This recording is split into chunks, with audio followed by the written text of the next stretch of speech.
आज हम देखेंगे कि टैली में लेजर कैसे क्रिएट होता है। तो सबसे पहले आपको टैली जो है ओपन करने का, जो टैली प्राइम है, तो टैली प्राइम में हम ओपन करते हैं। इस तरह से वो आइकॉन है टैली का नया प्राइम का, तो ओपन हो रहा है।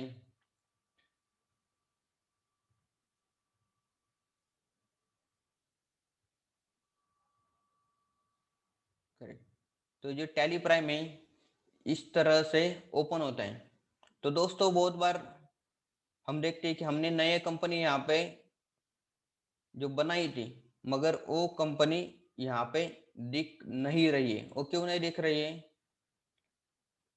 तो यहाँ पे आपको जाने का है सिलेक्ट कंपनी में। तो सिलेक्ट कंपनी देखेंगे तो जो भी हमारे सभी कंपनी यहाँ पे दिखते। ये तो बहुत बार होता है कि हम कंपनी नहीं मिलती, तो नया जो टैली प्राइम है तो वहाँ पे आपको कंपनी के अंडर जाके वापस दिखा दो। कंपनी के अंडर जाके आपको जो जो कंपनी सिलेक्ट करने की है यहाँ पे सिलेक्ट कंपनी करके वहाँ पे जाने का है।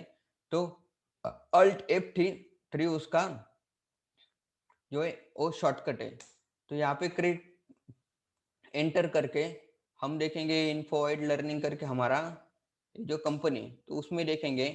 तो इसमें हमने अभी तक कौन से भी लेजर से वो क्रिएट नहीं किए। तो लेजर से वो कौन से क्रिएट करना चाहिए। तो सबसे पहले हम देखेंगे कि बिजनेस में सबसे पहले आ जाता है, शुरू करते बिजनेस कौन सा भी शुरू करते उस समय सबसे पहला जो है वो कैपिटल इनपुट होता है। तो कैपिटल इनपुट होता है तो उसके रिलेटेड जो लेजर से वो हम देखेंगे कैसे क्रिएट करते हैं। तो टैली प्राइम में जो है क्रिएट, जो भी क्रिएट करने का है, क्रिएट अल्टर करने का अल्टर, ये दो ऑप्शन यहाँ पे आए। तो हम क्रिएट के ऊपर जाएंगे। तो क्रिएट में जाने के बाद यहाँ पे सभी ऑप्शन है कि जो क्या क्या क्रिएट करने का आपको, ग्रुप क्रिएट करने का, ledger, cost centre, currency, voucher type. तो इस तरह से हम ये सब क्रिएट कर सकते हैं। गोडाउन, स्टॉक, इन्वेंट्री, जीएसटी का डिटेल्स कुछ रहेंगे, या पैन CIN डिटेल। तो हमें क्या करने के हैं, हमें करने के हैं लेजर क्रिएट। लेजर क्रिएट करने के लिए हमें यहाँ पे लेजर्स के ऊपर क्रिएट करने का है। तो हम देखेंगे कि कैपिटल अकाउंट में क्या होता है कि मिस्टर दिनेश बोलते हैं, दिनेश कैपिटल अकाउंट, ये अकाउंट तो कैपिटल अकाउंट है। तो उनको जाएंगे हमारे कैपिटल अकाउंट के अंडर जाएंगे। ये जो अंडर ग्रुप है, तो यहाँ पे आएगा कि मेलिंग नेम रहेगा, उनके कुछ एड्रेसेस रहेंगे, यहाँ पे आप डाल सकते हैं। स्टेट कौन सा है, ये जो कंपनी के ओनर है उनका स्टेट क्या है। स्टेट जब हम लेते हैं तो उस समय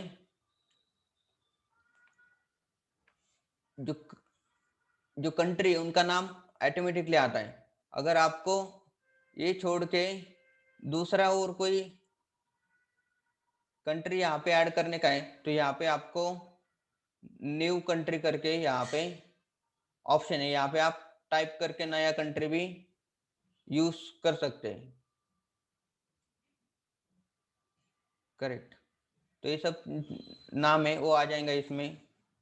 पिन कोड है, आप पिन कोड भी दे सकते हैं कि जो भी आपको देने का है। 411 में अभी सिर्फ डमी जो पिन कोड है वो देता है। पिन कोड जो है वो 6 डिजिट का होना चाहिए। इंडिया में सभी जो पिन कोड्स हैं वो 6 डिजिट के हैं।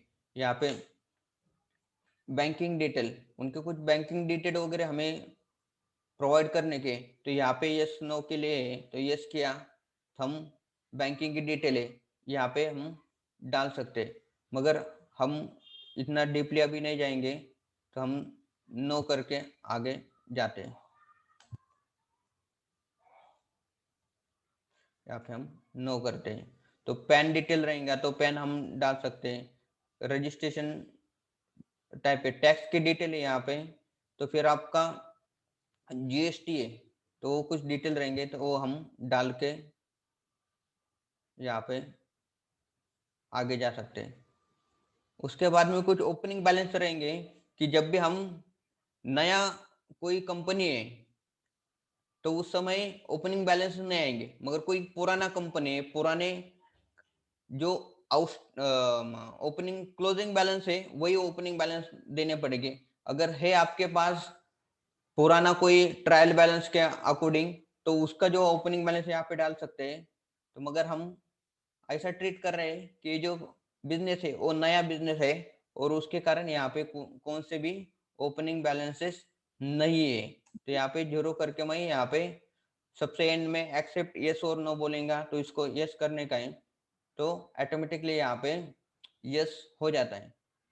दूसरा सिमिलर देखेंगे कि हम और एक देते कि अकाउंट ओपन करते मिस्टर हर्षल कैपिटल अकाउंट। तो जब भी आप नाम देंगे तो अभी तो मैं सिर्फ नाम यहाँ पे दे रहा हूँ कि हर्षल, और जब भी आप बिजनेस में अकाउंट करेंगे तो पूरा नाम means first name and last name होना चाहिए, और वो कैपिटल अकाउंट के अंडर आ रहा है इसके लिए कैपिटल अकाउंट का जो वर्ड है वो लिखना जरूरी है। क्योंकि क्या है कि जब भी हम आगे जाके अकाउंटिंग करेंगे तो सभी के सभी लेजर से हमें याद नहीं रहते, तो कौन से ग्रुप के अंडर आ जाता है तो उसका कुछ आइडेंटिफिकेशन अपने को होना चाहिए लेजर्स में, तो हमें क्या होगा कि वो पता चलेगा। तो यही तो एम होता है कि सभी के सभी जो लेजर के नाम है बहुत बार याद नहीं रहते, जब हम अकाउंटिंग वो शुरू कर लेते हैं तो आपको वो कौन से कैटेगरी के अंडर आ जाएंगे तो उसके अकॉर्डिंग आपको यहाँ पे कुछ ना कुछ आइडेंटिफिकेशन देने का है। तो यहाँ पे एड्रेस नेम एड्रेस है वो महाराष्ट्र आएगा, स्टेट महाराष्ट्र आएगा, कंट्री इंडिया है। हम बैंक डिटेल नहीं करेंगे, हम रेगुलर करके उसको आगे जाके सेव करेंगे। ओपनिंग बैलेंस नहीं है तो उसको हम ऐड करेंगे। तो ये तो हो गए हमारे कि कैपिटल अकाउंट हो गए, मगर पैसे जो आएंगे वो कैसे आने वाले आपके बिजनेस में। तो पैसे हमें दो टाइप के आता है, एक तो है कि बैंक से आ जाएगा, दूसरा है अभी कैश से आ जाएगा। तो अभी क्या है कि बहुत सारे ट्रांजेक्शन है हम बैंक से करते हैं, तो हम यहाँ पे बैंक का अकाउंट है वो हम ओपन करेंगे, SBI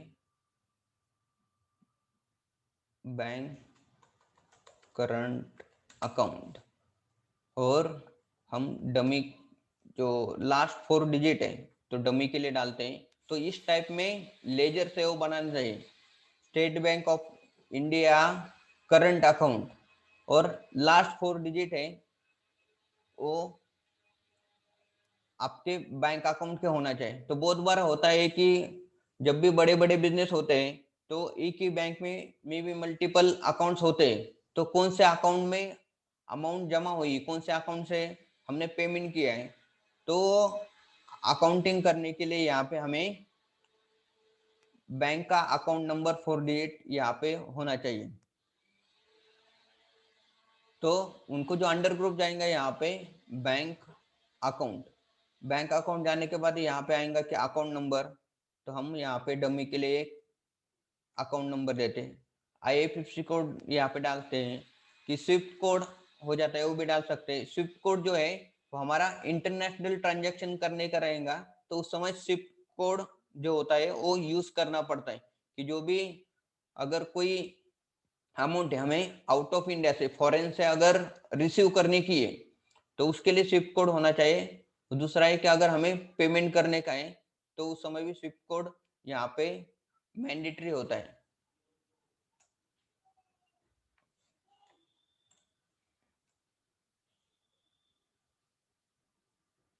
करेक्ट। तो यहाँ पे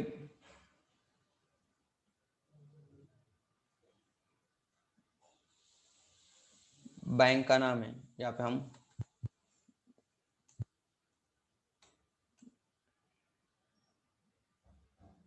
ऐड कर सकते हैं।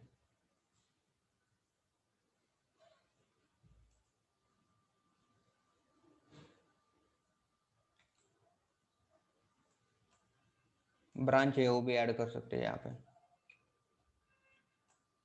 दूसरा है कि ये जो हमें बैंक का कॉन्फ़िगरेशन है, अगर चेक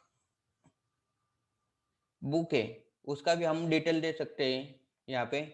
दूसरा है कि हमें जब चेक ए करने का है, प्रिंट करने का है, उसका भी डिटेल हम आगे जाके देखेंगे। अभी सिर्फ हम क्या करेंगे कि लेजर से वो क्रिएट करेंगे, जो अंदर का जो कॉन्फ़िगरेशन है वो अभी हम इस वीडियो में या आज के लेक्चर्स में हम नहीं देखेंगे। तो आगे जाके चेक का कॉन्फ़िगरेशन क्या है तो उनके लिए अलग सेपरेट से हम सेशन ले लेंगे।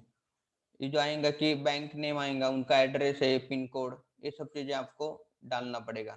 बैंक का भी जीएसटी नंबर है वो यहाँ पे डालना पड़ता है, क्योंकि है कि जब भी बैंक कौन सा भी चार्जेस लेते हैं, हमें डेबिट करते हैं, तो उसके साथ वो जीएसटी भी डेबिट करते हैं, और जो जीएसटी का हमें इनपुट क्रेडिट मिलता है तो बैंक को भी एक जीएसटी नंबर होता है, तो वो भी यहाँ पे हम डाल सकते हैं। तो यहाँ पे ओपनिंग बैलेंस है, क्योंकि हमारा नया बिजनेस है तो ओपनिंग बैलेंस 0 है, तो यहाँ पे हम एक्सेप्ट करेंगे। तो ये इतना इजी रहता है कि जो लेजर्स है वो क्रिएट करने के लिए। दूसरा है कि हम कैश का लेजर्स है वो एक हम क्रिएट करेंगे। कैश का लेजर यहाँ पे क्रिएट करने की जरूरत नहीं होती, क्योंकि कैश जो अकाउंट है वो ऑलरेडी बना होता है। यहाँ पे देखेंगे हम अल्टर गए तो लेजर्स के लिए जो कैश जो एक लेजर है वो सभी अकाउंट में सभी कंपनियों में सेम होता है, मीन्स यूज होता ही है। तो इसके लिए जो कैश का जो लेजर है ऑलरेडी बना रहता है, उसका जो अंडर ग्रुप है वो कैश इन हैंड हो जाता है, तो कैश का लेजर बनाने की जरूरत नहीं होती हमें।